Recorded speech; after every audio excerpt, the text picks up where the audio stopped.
Good morning students. जो आज हम स्टार्ट करने वाले हैं वो है चैप्टर नंबर 2। ठीक है, sexual reproduction in flowering plants. जैसे ह्यूमन बींग्स के अंदर रिप्रोडक्शन होती है वैसे ही जो है फ्लावर के अंदर भी सेक्सुअल रिप्रोडक्शन होती है। ठीक है, first of all sexual reproduction होता क्या है। सेक्सुअल रिप्रोडक्शन एक प्रोसेस होती है जिसके अंदर क्या होंगे, जब भी मेल और फीमेल गैमेट का फ्यूज़न होगा, जब भी मेल गैमेट का और फीमेल गैमेट का फ्यूज़न होगा तो वो क्या प्रोड्यूस करते हैं, न्यू ऑर्गेनिज्म को प्रोड्यूस करते हैं। तो development of new organism from two parents. ठीक है, मेल गैमेट जो होगा मेल पेरेंट से और फीमेल गैमेट जो होगा वो फीमेल पेरेंट से होगा। तो जो इन दोनों गैमेट से, मेल और फीमेल गैमेट के फ्यूज़न से जो न्यू ऑर्गेनिज्म फॉर्म होता है उसी को क्या कहा जाता है, सेक्सुअल रिप्रोडक्शन। ठीक है, और यही जो सेक्सुअल रिप्रोडक्शन होती है वो क्या होगी, फ्लावर्स के अंदर भी होती है। ठीक है, फ्लावर भी एक मेन स्ट्रक्चर होता है जो कंसर्न विद रिप्रोडक्शन, उनके अंदर भी क्या होती है, रिप्रोडक्शन होती है। उनके अंदर भी मेल रिप्रोडक्टिव स्ट्रक्चर और फीमेल रिप्रोडक्टिव स्ट्रक्चर जो है वो प्रेजेंट होते हैं। ठीक है, तो जो ये आपका यहाँ पर क्या है, स्टैमन, ये स्टैमन क्या होता है आपका, वो होता है मेल रिप्रोडक्टिव स्ट्रक्चर जो किस किस से मिलके बना होता है, एंथर से और फिलामेंट से। ठीक है, एंथर और फिलामेंट दोनों मिलकर क्या करते हैं, स्टैमन की फॉर्मेशन करते हैं। और स्टैमन यहाँ पर क्या होता है, फीमेल रिप्रोडक्टिव स्ट्रक्चर होता है। ठीक है, उसके बाद है, इसको आप एंड्रोशियम भी बोलते हो। ठीक है, अगर ये ग्रुप में प्रेजेंट है तो इसको एंड्रोशियम कहा जाता है। उसके बाद है फीमेल रिप्रोडक्टिव स्ट्रक्चर जिसको क्या कहा जाता है, पिस्टिल और कार्पल भी कहा जाता है। और ये किससे किससे मिलके बना होता है, ये 3 पार्ट से मिलके बना होता है। फर्स्ट होगा स्टिग्मा, सेकंड स्टाइल और थर्ड जो होगा ओवेरी। ओवेरी के अंदर जो है ओव्यूल होते हैं। फिर ओव्यूल के अंदर क्या होंगे, एम्ब्रियोसेक होगी और एम्ब्रियोसेक के अंदर जो है फीमेल गैमेट की फॉर्मेशन होती है। वो आप धीरे धीरे पढ़ोगे। ठीक है, तो आप आपको पता लग गया कि जो मेल गैमेट यानी कि इसके अंदर जो मेल रिप्रोडक्टिव स्ट्रक्चर है वो कौन होगा, स्टैमन होगा। और जो फीमेल रिप्रोडक्टिव स्ट्रक्चर है वो कौन सी होगी यहाँ पर, पिस्टिल, जिसको कार्पल भी बोलते हो, जो कितने पार्ट से मिलके बनी है, स्टिग्मा। ठीक है, जहाँ पर पोलन ग्रेन लैंड करते हैं, फिर स्टाइल एंड देन ओवेरी। इतना समझ आ गया आपको। देखो, तो अभी मैंने आपको बताया सेक्सुअल रिप्रोडक्शन क्या होती है। ठीक है, तो फ्लावर भी क्या होते हैं, वो भी कंसर्न होते हैं रिप्रोडक्शन के लिए। तो उसके बाद जो इनके अंदर स्पोरोफिल आर ऑफ 2 टाइप्स के होंगे। ठीक है, तो यहाँ पर क्या होते हैं, रिप्रोडक्टिव ऑर्गन और the sporophyll are produced within the flower. यही जो रिप्रोडक्टिव ऑर्गन होते हैं वो भी फ्लावर्स के अंदर प्रोड्यूस होते हैं। और यही जो रिप्रोडक्टिव ऑर्गन जिनको स्पोरोफिल्स कहा जाता है वो 2 टाइप के होते हैं। एक तो होगा स्टैमन जिसको मेल रिप्रोडक्टिव स्ट्रक्चर कहा जाता है, जिसको माइक्रोस्पोरोफिल भी कहा जाता है। और फीमेल रिप्रोडक्टिव स्ट्रक्चर होगा मेगास्पोरोफिल जिसको कार्पल कहा जाता है।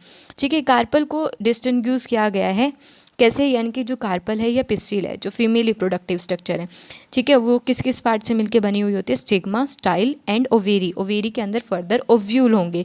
उसके बाद स्टैमन जो क्या होगा, मेल रिप्रोडक्टिव स्ट्रक्चर होता है जो किस किस से मिलकर बना हुआ होता है, फिलामेंट और एंथर से। ठीक है, और इन एंथर के अंदर क्या होते हैं, कनेक्टिव प्रेजेंट होता है। जो एंथर बाइलोब होते हैं तो वो दोनों अटैच, यानी कि वो लोब्स उनके अटैच कैसे होते हैं, कनेक्टिव से। ठीक है, तो अब नेक्स्ट है आपका, ये मैंने आपको बता दिया है। तो जो इस फ्लावरिंग प्लांट के अंदर ये सेक्सुअल रिप्रोडक्शन होती है वो क्या होती है, 3 स्टेप्स के अंदर डिवाइड होती है। First pre fertilisation, second double fertilisation और थर्ड है पोस्ट फर्टिलाइजेशन। जो प्री फर्टिलाइजेशन होता है उसके अंदर कौन कौन सी जो है इवेंट्स आपको देखने को मिलेंगे। सबसे पहले क्या होगा, पोलन ग्रेन की फॉर्मेशन होती है। पोलन ग्रेन यानी कि मेल, पोलन ग्रेन के अंदर क्या बनेंगे, मेल गैमेट्स। ठीक है, पोलन ग्रेन की फॉर्मेशन होगी। सेकंड है एम्ब्रियोसेक, सेकंड एम्ब्रियोसेक की फॉर्मेशन जिसके अंदर क्या होते हैं, फीमेल गैमेट की फॉर्मेशन होती है।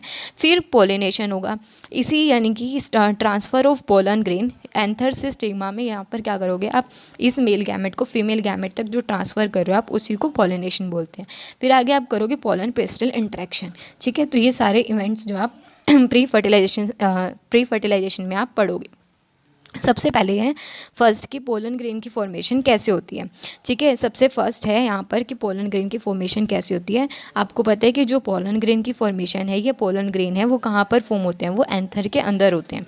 ठीक है, तो स्टैमन जो है वो किस किस से मिलके बना होता है, स्टैमन की अगर आप स्ट्रक्चर पढ़ोगे तो स्टैमन क्या होता है, किस किस से मिलके बना होता है, एंथर, और नीचे क्या होगा, फिलामेंट होगा। ठीक है, तो जो ये एंथर है ये क्या है, स्लेंडर यानी कि पतली, और लॉन्ग। ठीक है, लॉन्ग स्ट्रक्चर होती है, तो ये क्या है, लॉन्ग एंड यानी कि स्लेंडर। ठीक है, और ये क्या होगा, अगर ये थैलेमस से अटैच है नीचे, अगर ये थैलेमस से अटैच होता है, ठीक है, इसका प्रोक्सिमली एंड यानी कि इस फिलामेंट का जो प्रोक्सिमली एंड है वो अटैच होता है थैलेमस से। ठीक है, और नेक्स्ट जो इसका डिस्टल एंड होता है, ये वाला पार्ट, वो अटैच होता है किससे, एंथर से। ठीक है, तो यहाँ पर ये क्या है कि प्रोक्सिमली जो फिलामेंट है वो किससे अटैच है, थैलेमस से, और जो ये डिस्टल एंड है वो किससे अटैच है यहाँ पर, एंथर से। ठीक है। अगर एक कंडीशन होती है जिसके अंदर ये थैलेमस से अटैच ना होकर फिलामेंट सीधा पेटल से अटैच हो, ठीक है, अगर ये किससे अटैच होंगे, पेटल से अटैच होंगे, तो उस कंडीशन को कहा जाता है इपीपेटलस कंडीशन। ठीक है, जब क्या होंगे कि ये जो आपका यानी कि फिलामेंट का जो प्रोक्सिमली एंड है अगर वो थैलेमस से अटैच ना होकर पेटल से अटैच हो, उस कंडीशन को कहा जाता है इपीपेटलस कंडीशन। ठीक है, और आपको एक पॉइंट आपको पता लग गया कि जो स्टेमन है वो किस किस से मिलके बने हैं, एंथर से और फिलामेंट से। जो फिलामेंट है वो लॉन्ग और स्लेंडर स्ट्रक्चर होती है, यानी कि पतली सी स्ट्रक्चर होती है। ठीक है, और ये प्रोक्सिमली कहाँ अटैच होती है, थैलेमस से, और डिस्टली किससे अटैच होती है, एंथर से। ठीक है, अब नेक्स्ट अगर आप एंथर की बात करते हो तो जो एंथर होता है वो एंथर की स्ट्रक्चर कैसी होगी, यहाँ पर नोब लाइक स्ट्रक्चर होती है, आपको देखने को भी मिल रही है। ठीक है, नोब लाइक इसकी स्ट्रक्चर होती है, और इसके अंदर फर्दर अभी आपको मैं पढ़ाऊंगी फर्दर एंथर के स्ट्रक्चर के अंदर कैसे कैसे पोलन ग्रेन की फॉर्मेशन होती है। तो अब यहाँ पर देखो कि जो स्टेमन है वो क्या होता है, मेल रिप्रोडक्टिव ऑर्गन है। ठीक है, जिसको माइक्रोस्पोरोफिल भी कहा जाता है। It consist of two parts, filament and anther. जो किससे मिलकर बना है, फिलामेंट और एंथर से। फिलामेंट क्या है, लॉन्ग और स्लैंडर स्टोक होती है, पतली सी डंडी। ठीक है, उसके बाद ये अटैच कैसे है, यानी कि it is attach proximally to thalamus. ये क्या होगी, प्रॉक्सिमली थैलेमस से अटैच होती है, पेटल और टैपल से भी हो सकती है, और डिस्टली ये किससे अटैच होती है, एंथर से। फिर यहाँ पर एंथर कैसी है, broader knob like fertile part होता है स्टेमन का। ठीक है, उसके बाद है कि जो ये एंथर है, अगर आप फर्दर इस एंथर के स्ट्रक्चर को पढ़ते हो, देखो कैसे आप स्टडी करोगे इसका ट्रांसफर्स सेक्शन। यहाँ पर अगर आप इसको इतना कट कर दो और इतने पार्ट को अगर आप स्टडी करते हो तो आपको ऐसी स्ट्रक्चर दिखेगी एंथर की। ठीक है, अब इस एंथर में ये आपको क्या दिख रहे हैं, 1 2 3 थीका, ये जो होते हैं इसके हर कॉर्नर पर थीका प्रेजेंट होते हैं। ठीक है, और यहाँ पर क्या है, एक ये लोब हो गया इसका और एक ये, 2 लोब प्रेजेंट होते हैं, यानी कि ईच लोब में 2 थीका, हर लोब में कितने हैं, 2 थीका है।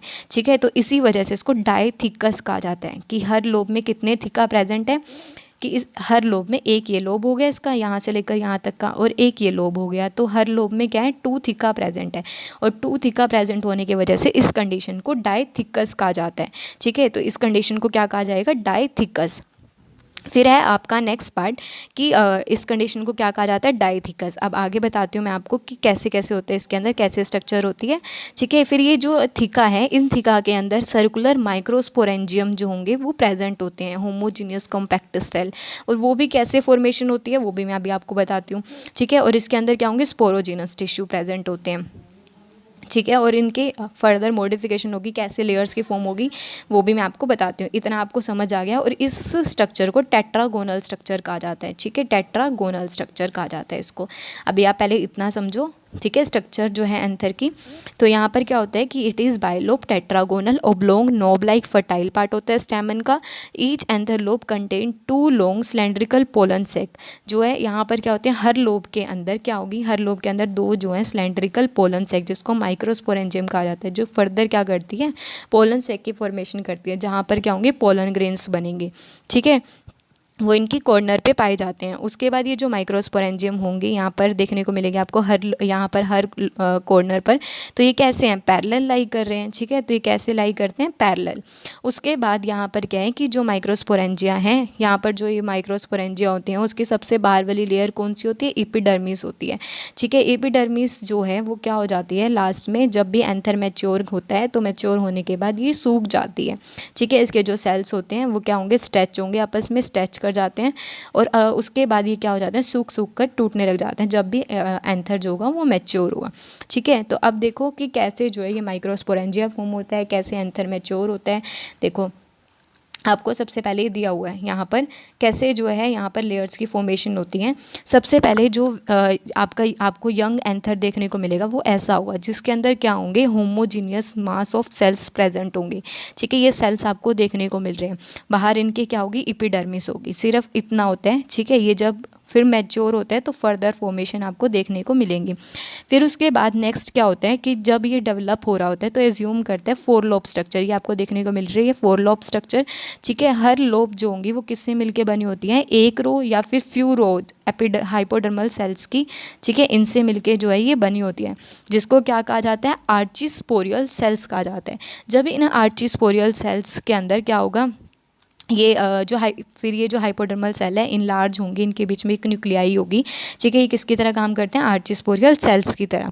फिर उसके बाद जो आर्चिस्पोरियल सेल है ये पेरिक्लिनिकली डिवाइड होते हैं और उसके बाद ये क्या फॉर्म करते हैं, पैरिटल सेल्स को और बीच में स्पोरोजिनस सेल को। पैरिटल सेल्स जो होंगे वो कहाँ पर फॉर्म होते हैं, टूवर्ड्स द एपिडर्मिस, बाहर की साइड, और ये जो स्पोरोजिनस सेल है वो कहाँ होंगे, एंथर के इनसाइड, ठीक है। तो ऐसे जो है ये फॉर्म होते हैं। फिर उसके बाद पैरिएटल सेल्स के अंदर फर्दर डिफ्यूजन मतलब डिवीज़न होगी, तो ये लेयर्स फॉर्म करेंगे, ठीक है। तो स्पोरोजिनस सेल के बाहर ये क्या करते हैं, 4 लेयर्स की फॉर्मेशन कर देते हैं, 1 2 3 4 ऐसे लेयर्स की फॉर्मेशन कर देते हैं।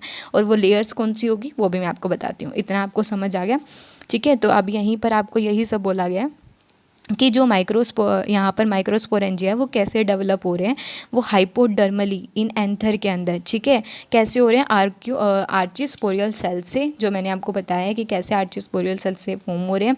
तो जो डेवलपमेंट हो रही है इन्हीं माइक्रोस्पोरेंजिया की, उसको ईओस्पोरेंजिएट कहा जाता है। उसके बाद जो आर्चिस्पोरियल सेल्स हैं फर्दर डिवाइड होते हैं, और डिवाइड होने के बाद कौन से, पेरिक्लिनिकली जब ये डिवाइड होते हैं तो बाहर क्या हो जाती है, पैरिटल सेल्स फॉर्म हो जाते हैं, और अंदर जो होंगे क्या होंगे, स्पोरोजिनस टिश्यू भर जाते हैं, जिनके अंदर फर्दर जो है पोलन ग्रेन की फॉर्मेशन होगी, स्पोरोजिनस टिश्यू जो है वो फील हो जाता है। फिर ये जो पैरिटल सेल होंगे ये फर्दर डिवाइड होंगे और इनके बाहर क्या करेंगे, 3 से 5 लेयर को फॉर्म कर देते हैं। वो कौन कौन सी लेयर होगी, सबसे बाहर होती है इपिडर्मिस, ठीक है, इपिडर्मिस, ठीक है।